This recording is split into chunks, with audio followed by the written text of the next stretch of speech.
Good morning. My name is Donald Capps. I'm the chairman of the Board of Curators for this year, and we just completed our January meeting of the board. We announced this year, or we had previously announced that this year the theme of the board this year is going to be the Year of the Student. And we set forth 5 goals that we want the campuses and the system to report back to us as to improvements that we can make. Any questions, President Wolf? I want to cover a few things that occurred this week at the board meeting. Pleased to announce that the University of Missouri system continues to set the pace nationwide in the lowest tuition increase year over year. The tuition increase that was proposed and approved by the Board of Curators is at the Consumer Price Index, which is 0.8% increase, and we're very much appreciative of that Board of Curators decision. It now averages 2.4% annually over the last 5 years is the increase that we have taken from a tuition, and that compares favorably to an average of 5.4% for institutions in surrounding states. So we continue to deliver great value at a very affordable price. And we're committed to maintaining that position in affordability on a nationwide basis, but also maintain that position of a quality education and experience while you're on one of our 4 campuses. Now we're going to open up for questions.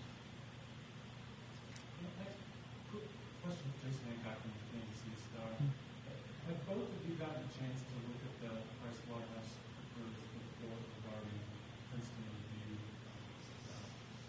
School of Business at UMKC? And if so, were there pieces of that you found troubling, with some information you found particularly troubling? And how do we avoid this sort of situation from happening again at UMKC and system-wide?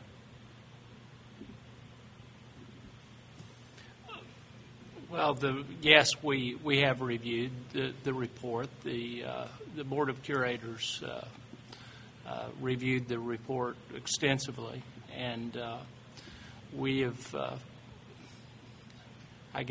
set the expectations of what we expect. I will say that, some things were troubling in there, but we have, the campus is taking actions to correcting problems. And were there particular pieces that you found troubling, or just overall? Well, I won't characterize what I found troubling and not troubling. I think the report speaks for itself, and we asked for the report, and we had Pricewaterhouse, our independent, our internal auditors, gather the facts, and we had Dr. Hisrich, which came very highly recommended, and we appreciate the work they did. And it does acknowledge some ethical lapses. Do you think that there needs to be a reminder for university personnel if they have to follow some of those same standards? I mean, for information fabricated or fudged by a student, there are punishments. Does there need to be a reminder, or those who did acknowledge that they fabricated these data, should they be dismissed or punished? I won't get into personnel matters or campus matters. And do you think that we awarded enough before this to look into these accusations before the audit? I won't get into those issues.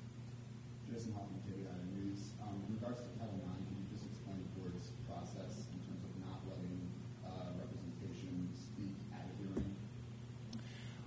Well, this was a process that's been going on for about a year, and the process was that the faculty, the IFC, from the 4 campuses, there was a committee appointed, and then the full IFC considered it, and they went through a long process.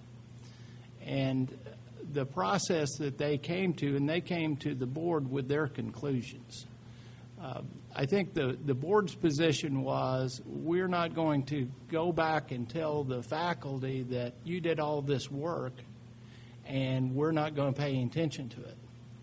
We're going to supersede our judgment for yours. Now, I will tell you, we talked about it, but the process, I think the feeling of the board is, this is not the end of the process. And if the concerns that different individuals have, they need to go back through the IFC, go back through the committee, and when the committee then comes and makes recommendations to the board, we will consider them then. And then 80% of the mandated reporters, you guys have said, have started taking the required course. What's the timetable to get that last 20% to take the I'll defer to you. We slid it out a month. I don't know the exact date. We can certainly get that back to you. And when I said 80%, that's for here on the MU campus and health system and the University of Missouri system. I think it also wraps in S&T. The rollout for UMKC and UMSL is in process right now. So we're letting the leadership define on each of the 4 campuses, define the dates for completion of that. But it's a priority. Anyone have a phone? Question from the phone, please.